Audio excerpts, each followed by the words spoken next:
Hi, everybody. It's Marianne Bailey with the HIP Senior Travel Tribe. Yes, we're at it again. We've added more features to make more people happy. And the travel part of the HIP Senior is truly what makes me happy in life because I love traveling. And I've met Tom Badger, who apparently loves traveling as well. And he recently went to Austria, Germany, and Switzerland. So we are recording this and putting this out there for everybody to learn more about their trip. Tom, welcome to the HIP Senior. Thank you. This is really exciting for you guys getting started and flattered to be the first guest. Yeah, I'm excited to have you. This has been a long time coming and just my joy for traveling, like I said, and connecting with other people and bringing maybe some people that can't travel and they can live through you and hear about your experiences and where Yep. you've been and how you did it, I want to know things like what did it cost to do this trip? Where did you stay? What kind of exciting things did you guys do and see? And maybe even some unexpected things that might have happened and how you could have prevented those or made those situations better as well. So, Tom, That I'm going to sounds let good. you Yeah. get started on that. Yeah. My partner, Jenny, and I, we've been together 17 years and we've traveled extensively in the US. We did one trip several years ago to Italy for a couple of weeks. That was our first trip to Europe for both of us. And that was wonderful. I didn't think that could be topped I during love COVID. Yeah, nobody that goes there says anything but great things, right? And with good reason. It's wonderful no matter what part of the country you're in. So that was great. And we planned this trip that we're going to talk about today. We planned that pre-COVID for the spring of 2020. So obviously we couldn't go and just said we got all our money back from all the places we had booked and everything and our flights and everything. So it didn't cost us anything. And then once we were sure that we could make a trip overseas, we did. And we went in the month of essentially the entire month of September, Right. which is a great time to travel, just less crowded. You can, June, July, and August, almost everywhere is difficult or harder, right? A little more expensive, a little more crowded, a little more planning involved. We've gone on some big trips in April and May and some big trips in September, and they've all been great. So I guess starting when to go, if you can, right? If you're still working or you just can't go that time of year, that's one thing. But if you can, boy, right before Memorial Day and right after or around Labor Day, it's crazy how less crowded it is. And we love that. We plan all of our trips ourselves. We don't do any tours. We do tours in a city, but we're not going to, we live in Northern Kentucky. So we don't go to Cincinnati's airport and say, okay, who are the 40 people we're going to spend the next month with? That's not our thing. And it is a great thing for some people. But I find I like to be able to decide where I'm going to eat, when I'm going to eat, what I'm going to eat, how much I'm going to eat, how long it's going to take me to eat. And also, if we go to a museum and it's, oh, you got to get back on the bus. You have 17 minutes. And I'm in a cathedral. That's the prettiest thing I've ever seen in my life. But I have 17 minutes to get to the bus. I'm not going to be happy. So we've decided that we spend the time a couple months in advance booking airfares ourselves, booking Airbnbs or hotels. And I have some good comments on hotels versus Airbnbs in Europe that I'm happy to share. If we're going to the Matterhorn in Zermatt, Switzerland, when are we going? How are we getting there? How long are we going to stay? All of those things. And we found it's very successful. But I'm 61. Jenny's older than 61, maybe. And so we get tired of lugging our bags around, right? So we start looking at each other on day 10, day 15, day 20. Maybe we should just go on a tour and they handle all our bags. And that's a trade-off, right? So that's something to consider. But so far, all lug bags. That means we get to go. And I guess here's the very best thing I'll tell you right now. The very best thing about traveling and planning it yourselves is the people you meet. By far, not the food, not the scenery. It's the people you meet from all over the world. They might also live in Cincinnati, but probably not. But you meet people from all over the world. And I don't have to say, oh, I've got 17 minutes to talk to you because I got to go get on the bus with the same 40 people that I've spent the last 24 days with. They're tired of me and I'm tired of them. So we enjoy exploring ourselves, and we meet the coolest people on our trips, people that become friends for future. And that could be on a 4-day cruise, or that could be on a 24-day trip to Europe. Anyway, that's my start. What kind of questions do you want me to answer for our crowd here? I'll tell you what's funny is one of the best things is when you go on a trip like that and you meet somebody that is local to your home city, and being able to forge a friendship and meet up with them once you get back Oh, and stuff. absolutely. Yep. Um, I know that I was local. Had flown down to Dallas for a training for a company that I was working for one time. And in that airport, I managed to run across 3 different people that I had connections with one way or another that I had never actually met in person. I recognized them from Facebook and stuff. One of them was one of my Facebook friends I had never met in person. Uh, and we've become good friends. And it's like we would have never met had we not been traveling, you Sure. know? So it's funny Right. how you can go far and still reap benefits of your immediate and close up life as well, often. And I know that I went to Europe the first time when I was 15 years old as a school group, and had met some people. I lived in Florida at the time and met some people on a school group that were from Ohio, where I live now. And I still think about these people because one person's name was Troy. He was from Troy, Ohio. And those kind of things connected. And I was like, huh, I wonder what Troy's doing these days. And I still remember those things. So traveling definitely connects those things in your brain with different things and gives you things to remember in life. I think the millennials and Gen Z, they say right now, like they're more into experiences than having items, possessions. Yeah, And they totally have it, I think. they do have it. I totally agree. We're not Gen Z, right? We're not millennials. But we have learned from them. And honestly, if we could redo a few things, we would have traveled to faraway places sooner, right? Right. When we can go out for 10 hours a day and not have to come back to crash for an hour or something at 3 o'clock, which we often do. That's another thing that we have learned, that rather than going all day, we're going to hit a wall around 4 or 5, and then you miss nightlife and you miss a neat part of an experience in a great city or a great small village or something like that. So we go for 3 or 4 hours, we get back around 1 or 2, we snooze for an hour, maybe take clean up or whatever, and then go out to dinner and walk around and experience like 2 different experiences in one day. And I agree with you. Young people are traveling more and I envy them, but it's fun.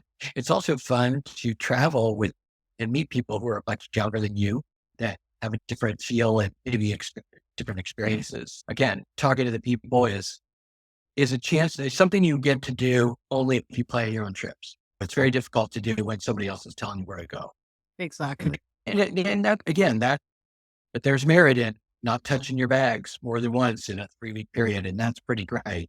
So we get all that. But specifically to these 3 countries, we started in Austria, and what we did was we flew to Vienna, and we spent 3 nights in Vienna. Then we did 3 nights in Salzburg, Austria, and that was amazing. Then we went and did 3 nights in Munich, Germany. And then we did 7 nights in Germany, which is right on the edge of the Black Forest in the southwest part of Germany. It's My web designer. there. Yeah, it's fantastic. My personal favorite of the trip. And but everything was great. Everything was great. So there's no negatives. That was great. And that was a small town, a 20-minute train ride from Strasbourg, France. So we actually went to France as well, just for a day, lunch and walking around, just so we could get our passport stamp kind of thing. And then we went to Switzerland and stayed in Bern, Switzerland for 6 nights in Bern, and used that as a launching point to several other places in Switzerland. Then we did 1 night in Zurich, and then we came home. So we got 3 countries. We stayed in well over half a dozen places and got to experience food from 3 different countries and culture and arts and nature and incredible vista in three places plus a day in France. And it was terrific. As far as costs, look, you could pay $1,000 to fly to Europe and back, or you could pay $5,000 or $10,000 if you plan things in advance and you don't mind being in coach. Then you fly on a certain day of the week, then you can make it cheap. But if you want to sit in one of those pods that's larger than my college apartment, that's terrific. And that's great. You've just spent 5 figures on your flight. Now they'll give you a lot of ice cream and hotels, but to me, let me just get there, watch a movie and take a nap and we'll get there. And then as far as lodging, Airbnbs versus hotels, we've learned, because we've traveled to many states in the United States, that we love Airbnbs. Almost every single experience in an Airbnb, we've stayed in a dozen of the 20 largest cities in the US. Every single Airbnb has exceeded our expectations, and they're not that expensive. Now they don't have a lobby with some scale coffee or anything. And that's a drag, but it's not a drag to me. I don't need that stuff. And it's cleaner. They're more quick to fix something that goes wrong. So we're thinking, we'll stay in Airbnbs in Europe next time. So we go and they don't speak English at the Airbnbs. And we were gone for 24 days. Jeni did laundry like halfway through the trip, and the washer was out of order and the instructions were in German. And her German is about like mine, which is 0. So we don't have the ability to get things the way we want it. Air conditioning, non-existent in the 2 Airbnbs we stayed in, or 3 Airbnbs we stayed in Germany, in Austria, and Switzerland. So we found that we should just spend a little more money and stay at a hotel. Again, not a 5-star, nothing like that.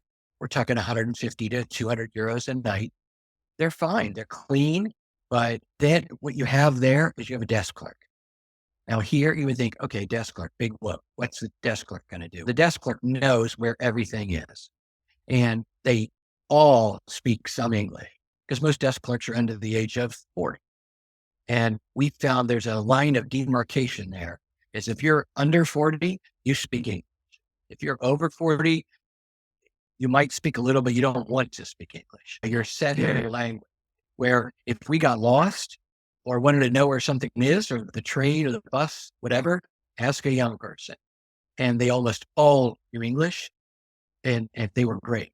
So you get a desk clerk that tells you when to go to this theater, when to go to this museum, when to go to this park, when to go to this restaurant. It's invaluable.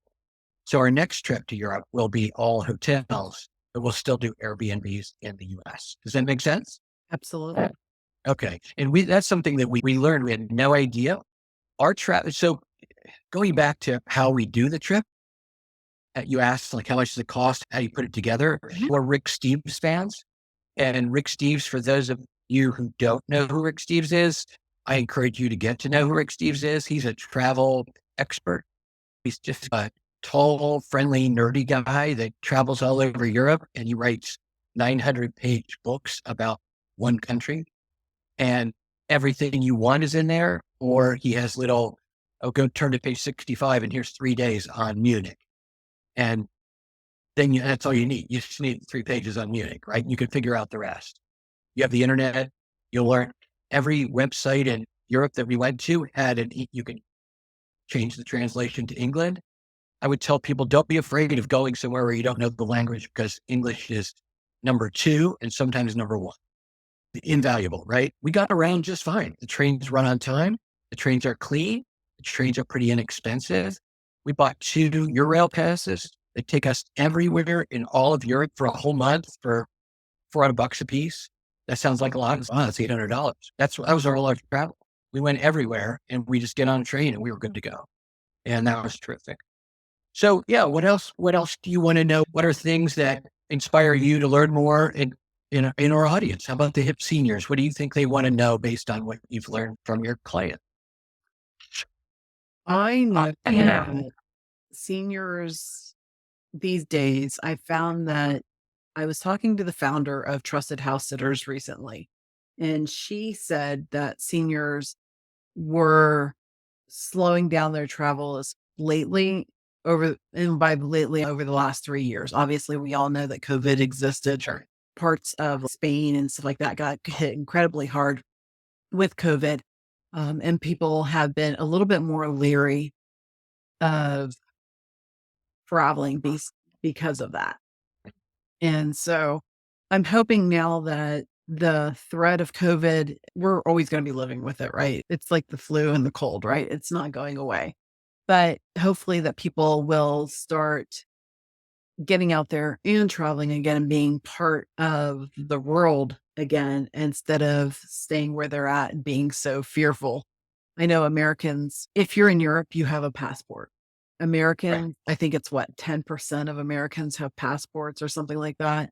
And I think that is a shame because there is so much in the world for people to go explore and visit and do things. I know when I was about 10 years ago, I took my daughter out of school and put her in internet school. And we went to the United Kingdom for 4 months and we house sat for people while we were there. We stayed in Wales for 3 months while that family went to Australia for 3 months. We stayed there. We house sat for them. We took care of their dog, their two cats, and their chicken. Then we went up to Scotland. We house sat for a woman up there for 3 weeks. We had stayed in London. I wanted my daughter to learn that there was more things in the world than just the US, right? There's more Sure. ways, the way things work, and that also for her to realize that we're incredibly privileged in America, that we have the latest, greatest stuff like that. Yeah. And not everybody has that stuff. Yeah. And you can't see that unless you go outside and then you look from the outside. And it's fascinating to talk to people about their opinions on the US. Oh, Many people would say wonderful things about the US and it's a magical place and we want to go. And they talk about it like it's Oz, right? They're, oh my gosh, the United States. And, but then there are people that would say, okay, I hear this and I hear that and stuff. And that's fine, right? It's just like we have opinions on places that we don't go to. And that's great. I agree with you. So let's talk about safety a little bit, because if you're a senior and you're traveling, what's the number one concern, right? Am I going to be safe? I'm no doctor. I'm not going to talk about COVID, but we spent 24 days in countries we had never been to. And from a health safety standpoint, other than the random guy coughing without covering his mouth, you could find that in Tennessee or anyway, Ohio or in North Dakota, right? Everywhere, they were right? And the trains and the planes and the cabs were all cleaner than what we have here. So that was good. And then from a physical safety standpoint, Jeni carried a backpack, one of those front packs that you carry. So that was not really behind you. And so our passports and money were there. The pickpockets aren't going to grab that. It's not low hanging fruit, right? If I got a wallet the size of a club sandwich in my back pocket, then people can see that from 100 miles away, right? And they're just going to go lift that. And every credit card and ID I have is gone forever. Just don't do that. Duh. Just put it in something else. I kept everything in my front pockets. I had a tiny little fanny pack that I took but never wore because it was a fanny pack and I didn't want to wear it. But you can do things to keep your stuff safe. I was never accosted. Jeni was never accosted. We stayed out till 11 or 12 a couple of nights. One time we stayed out in Baden-Baden. We went to the casino till 1:30 or 2 in the morning and walked a half a mile to our bus and then walked up our street, which is a quarter mile at 2 in the morning. And we never felt in danger at all. We saw no crime. We're talking Munich. Munich is a giant city, right? They have a park that's larger than Central Park in Munich, the English Gardens in Munich, which is one of our favorite places. We love Central Park. We go to New York about once a year. We love Central Park. This is a bigger version of Central Park and more streams and rivers and creeks going through it. Sunbathing, people sunbathing. One of the best beer gardens I'll ever go to, probably the best beer garden I'll ever go to, is in the English Garden by the Chinese Tower in Munich, Germany. Try to figure that out. Yeah, English Garden and a Chinese Tower in Munich, Germany.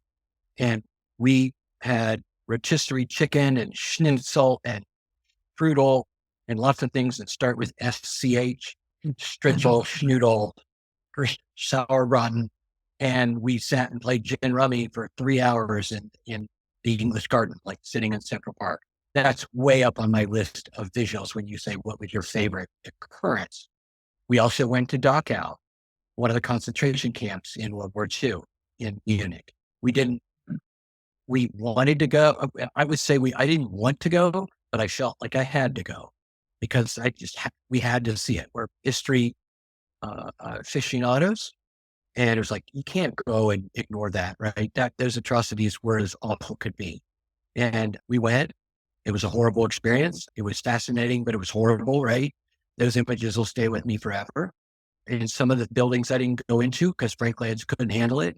But we went in an awful lot of stuff. We learned a lot. We saw unbelievable things, right? So then we said, what are we going to do to cheer ourselves up after those 3 hours, right? So we went to the English Gardens and walked around and sat down and had a couple of beers and some strudel and schnitzel and played some cards and got our head right, right? But we never were in danger, never, not even close to danger. We were never into questionable issues. So I would say to people that are traveling, I don't know, I hear it's rough over there. You know what? Walk out of your neighborhood and go to the grocery store.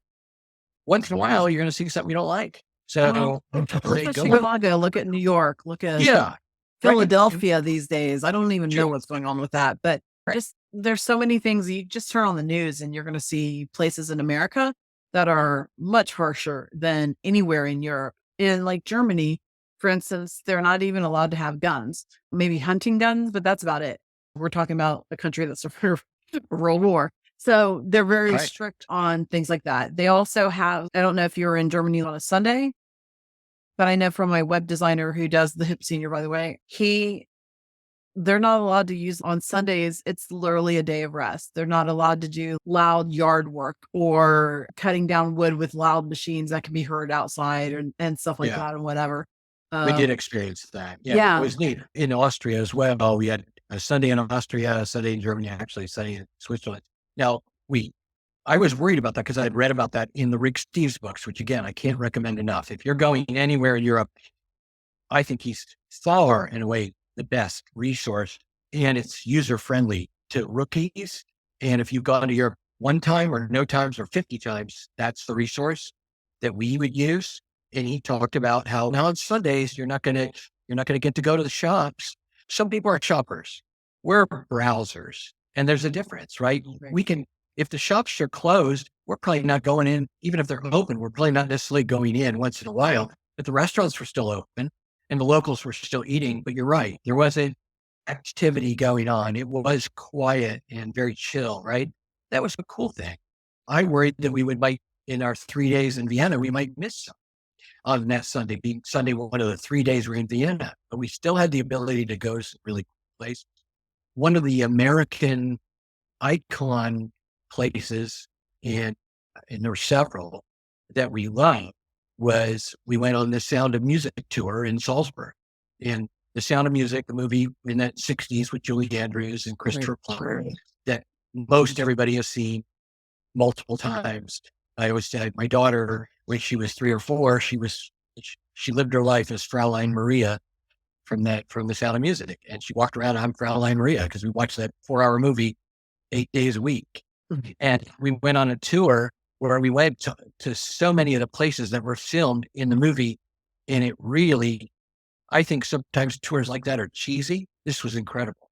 I was like, okay, I'll go. Jeni really wants to go. I'll go. I like the movie. I love the movie because of the sentimental value, whatever. And in 10 minutes, I'm singing along on the bus to "Doe, a deer, a female deer." And there's 70 people on the bus and the guys are belting it out just like the women are. And they're like, hey, this is really fun.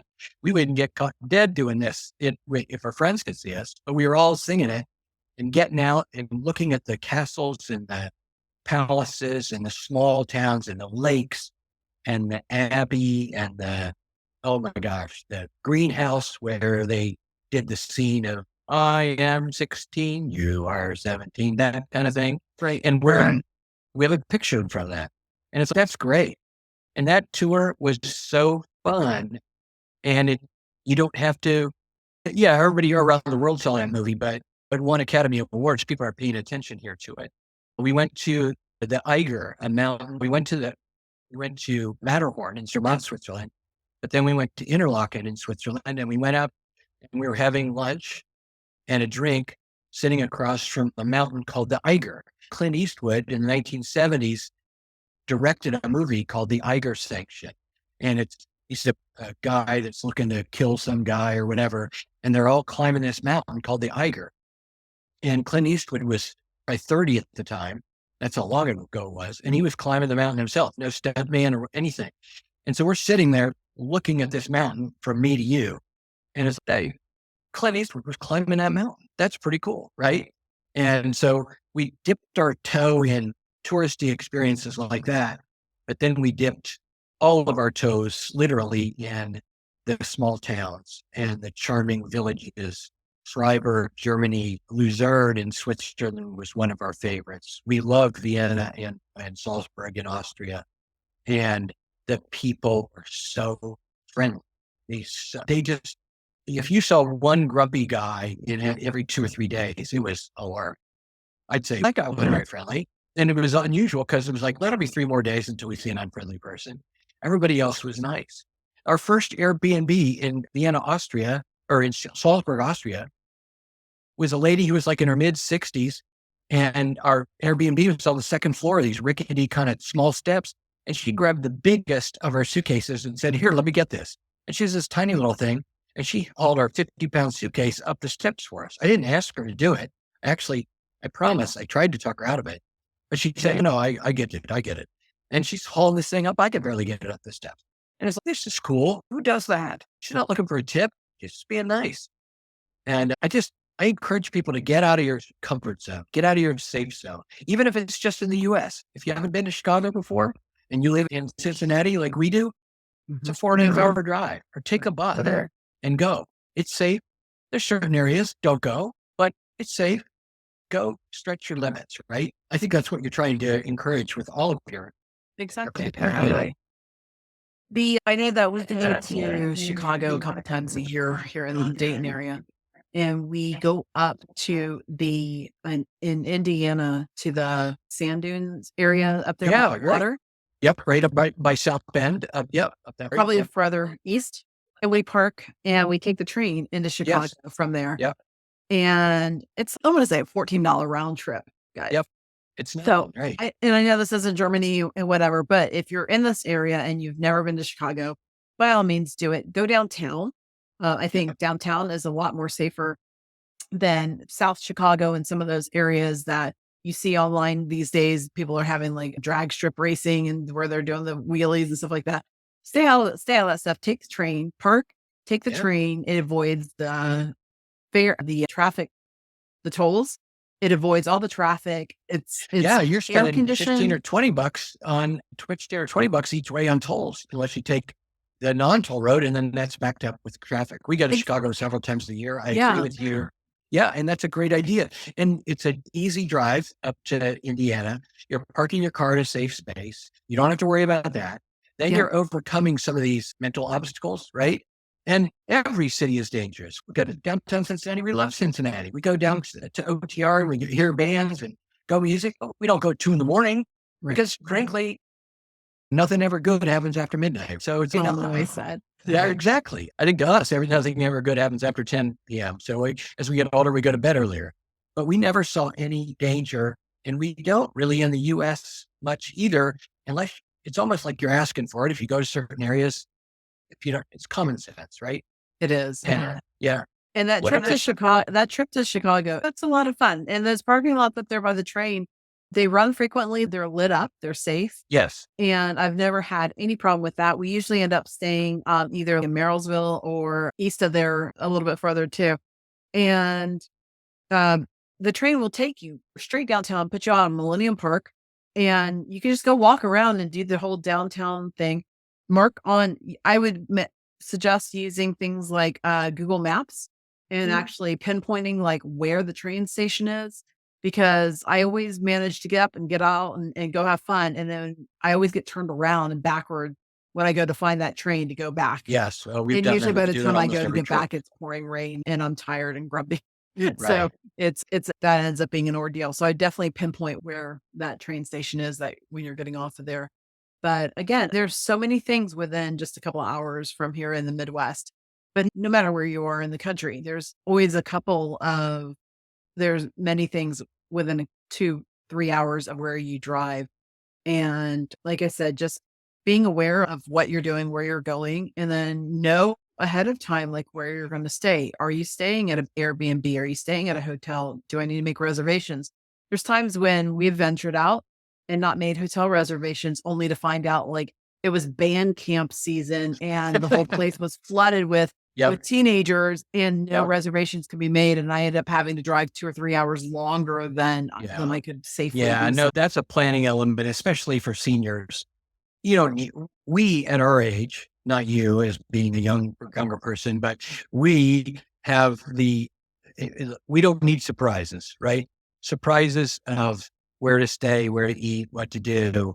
Yeah, we get little surprises. Those are fine. But when we go to an Airbnb that's not as advertised or a hotel that's gross or whatever, and nothing else is there, those are no good. But if you read reviews, the power of the internet for seniors is underrated. We were old, we're like, we don't need this. We didn't have that back in my day. That's all fine. But you also stayed in a dumpy hotel back in your day too, and you didn't know about it. But if you looked online, you'd say, oh, this place looks bad. We're going to stay away. And there's so many options. Going back to Europe, as far as food, we found, oh my gosh, the number of restaurants in Chicago and New York are both like this, where there are restaurants in every street corner, and some are good and some are not. But you're going to find the strong survive. Good restaurants are everywhere. And in Europe, the food was fine. We're not food snobs. I don't need to spend $150 for a piece of fish or something with a little bit of garnish on it. No, I'm a meat and potatoes guy. I loved Germany because I ate tons of German potato salad and tons of pork, tons of brats and sausages. And I lost a couple pounds while I was there because you're walking so much. I would say, don't worry about the food. Even if you're a picky eater, we ate, how much pizza did we eat? We went to 4 or 5 pizza places in 20 days. And the pizza was great. We found, and the beer, oh my gosh, the beer. I drank more beer in 3 weeks than I did in college. And you had to do a lot of walking to walk off all You that did, your right. calories. That's when you're eating brats and German potato salad and big steins of beer. I thought, oh, this is going to be ugly. And it wasn't, because you're walking everywhere and walking fast to catch a train. I just say there's no barriers except for money. Honestly, I think the barrier to going to any of the countries we went to, or Italy, like you've been to Italy, you loved Italy, everybody loves Italy. I would say go to Italy. It's impossible to not have fun. I think the only thing that would stop you would be money. So if you can't afford it, Hawaii's fun and Tampa's fun and Myrtle Beach is fun, but look how much you're spending to get there and what you're doing, and then see if you can stretch it and get to Europe. And I would say it's not better. It's just different, right? It's just different. And to me, if they would blindfold me, put me in Myrtle Beach or Sarasota, and I'd say, I don't know where I am. It could be either one of these, right? They all look the same after a while. I'll tell you what we've gone to. Like, so we spent 4 months in the United Kingdom. Yeah, right. And yeah. How cool is that? I was doing some math the other day, and hotels are even more now than they were then. But even if we had spent $100 a night for an Airbnb or for a hotel, that would have been $12,000 to stay there for 4 months, not including food, transportation, sightseeing things. Oh, yeah. Trinkets, any of that stuff. And like I said, we used trusted house sitters, which was in its infancy then. It's now 12 years old, but this was 10 years ago.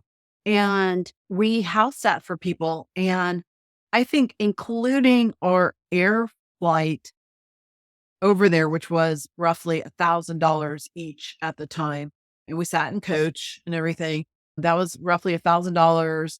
So including that and all of our food that we had, we ate local. There was a farmer's market that we went to every Wednesday and bought local produce, and neighbors would drop produce off for us and different stuff like that and whatever. Because that's something that happens over there that doesn't happen here. We were immersed in that community. And so, I mean, we spent probably a lot less than $5,000 total for 4 months, including air flight. Right. That's crazy good. That's great. And it's interesting. I hadn't even heard of this house sitting company. I guarantee you we'll be looking that up, because why not? These are people that if you're house sitting for them, they obviously have something of value in there. So it's going to be a nice place in most cases, right? It's Well, not going to be, it's so in Europe, the nice thing, the part about it was this company, trustedhousesitters.com. And I can actually, I have a coupon code for you, so I can save you 25%. But if oh, you're going house sitting and you're not having someone stay in your home, which I highly recommend you do as well, they now do, which they didn't do back then, but they now do, they do background checks, they have right. travel insurance, they have lounge passes for when you're at the airport, all kinds of stuff. But if you were just a house sitter, it's like $129 for a year minus the 25% coupon, right? Right. $129. And you go and you stay in people's homes for free.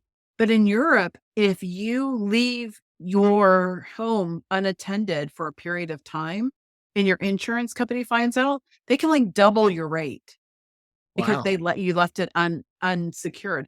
And it doesn't have, so it doesn't have to have the latest, greatest, big house, all the modern amenities, all that other stuff for them to benefit from having somebody being there. A lot of times, a lot of the people have pets that you go and you take care of their pets. So you get to hang out with their Sure. dog or their cat. A lot of times you can find houses that don't have animals if you're allergic or something like that, that maybe they want their plants watered. Or Right. in the summer, if you're there for a period of time, Right. they ask that you help with the yard work and stuff like that. But a Right. small cost to pay for To staying be able somewhere. to experience a place that you could never go otherwise. Yeah, you get immersed. You're not in a sterile hotel somewhere. Right. If you're traveling with anybody with dementia or anything like that, they're more likely to feel more comfortable being in a home setting where they feel more secure. If you don't have pets and you want pets, but you can't, or you're traveling all the time, you can go hang out with people's pets and hang out with them. But you get to meet like the neighbors. And like you said, we had people that would drop stuff off for us. We got to drive the homeowner's vehicle. I insured it myself. But we were able to go places and do things. And we had a And that's great saving you time. money. Yeah. That's saving you money as well. Yeah. Oh, 100%, Yeah. 100%. So it was a really great experience. And even if you're just doing weekend trips in the US for $129 for a year, minus what, 25%. So for what, $100 a year to not pay hotel fees and maybe go stay somewhere for a weekend, Yeah. It's pretty great. Yeah. Yeah. that's better meals you can eat with that money. That's Yeah. more, you can go farther, you can go more often. There's so many Right. benefits to that. And they started out in the United Kingdom. That's where the home is for them. And It's terrific. We'll check that out. It's good. It's fun. You come, we just met and we're talking and now we have a travel tip as well. And I will say just a plug for Hip Senior, just what I've seen on your site, that there's just really practical information and people love to talk about travel, right? If you meet somebody and you're like, oh God, I can't get anything out of these people. They're quiet, or you get stuck at dinner with a bunch of people that you don't know, just throw out, hey, where you been in the last year? And then all of a sudden they light up like a pinball machine and they talk about where they've been, and everybody has that. And I feel like Hip Senior is like that, with people saying, oh, I'm going to be in DC for the weekend. What do you suggest? Oh, you got to go to here and you got to go there. It's like all of a sudden strangers are not strangers anymore, right? Travel is the great uniter like that. travel and food. Yeah. Well, right. Foods have Exactly. you eaten? And Right. those bring together people as well. So Right. absolutely. Yeah. And I can tell you all the best schnitzel places and strudel places and fatzel places and brat places. And yeah, and I will say everywhere the beer was cold and good and cheaper than water. When the beer is cheaper than water, then you drink beer. Right. And I don't really drink. I drank more beer in 3 weeks than I have in the last 5 or 6 years combined. It's well, the just thing is crazy. that the beer and the wine in many countries is often safer than the water. Yeah. In Europe, the water was safe. It was Yeah. you paid for it. But yeah, it was like when I can get a big stein of icy cold lager that was made 50 yards from where I'm sitting, that's pretty good. So Right. yeah, it was fantastic. And I want to go back just talking about this. I'm going to go out in the living room and say, Jeni, let's start planning our next trip. And because we have places to go, we have a bucket list and everybody does. And I would say, if you don't have a bucket list, make one and then just check off whatever you can afford. But as long as money is no object, then don't let anything else get in the way. because you can get there safely these days.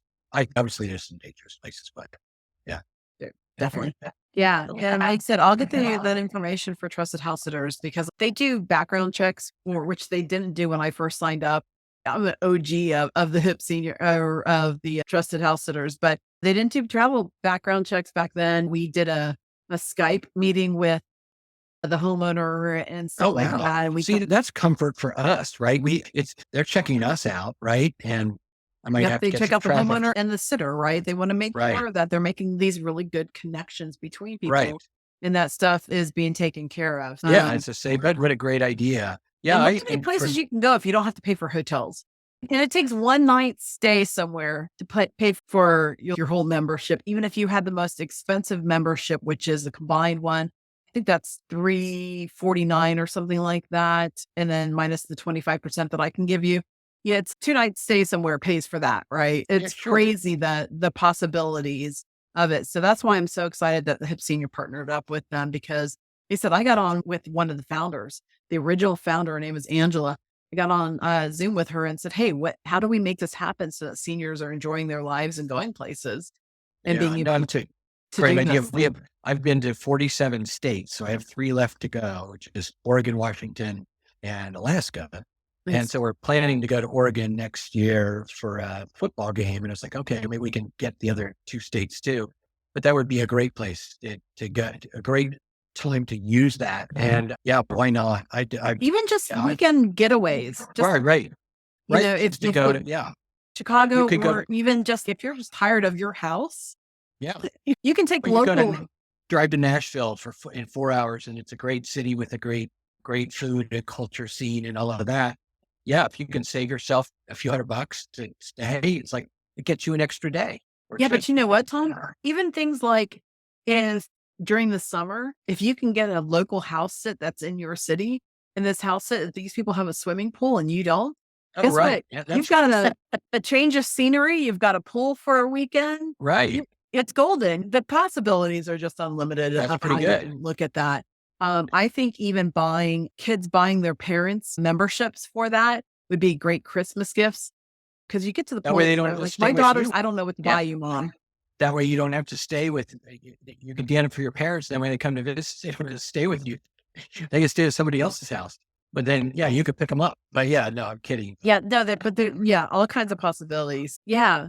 I look forward to hearing more about your and Jeni's trips and shenanigans while you're gone and stuff. I'm so grateful that you're part of the HIP Senior Travel Tribe.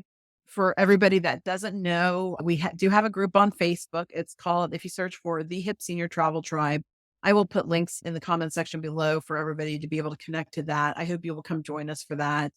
If you go to, and I'll put this connection down below also, thehipseniortraveltribe.com is where you just put in your name, your email address, and it gives you that 25% coupon for trusted house sitters. And then just be part of us, hang out. Let us know what you're doing with your travel trips, because I know it's one of my favorite subjects in the world to talk about is going places and doing things. Life's too short not to. So I hope you guys will join us as well. We can learn from each other. Absolutely. Really can. Yeah, it's good. And let people know the goods and the bads. Not everything has to be good. We are traveling because we know that things happen, and sharing your story might help other people avoid pitfalls to their trips as well. So people are happy to ask me specifics if they heard something today that they have a question on. Happy to answer those. And so people don't, like you said, experience the same downsides or whatever and all of that. But yeah, there's no barriers for us other than budgeting like everybody else. And just get out there, right? It's fun. Absolutely. All right, Tom. Well, thank you so much for joining us today. I hope you have a great evening. Thanks for sharing with us. Thanks for having it. All right. Bye. Bye-bye.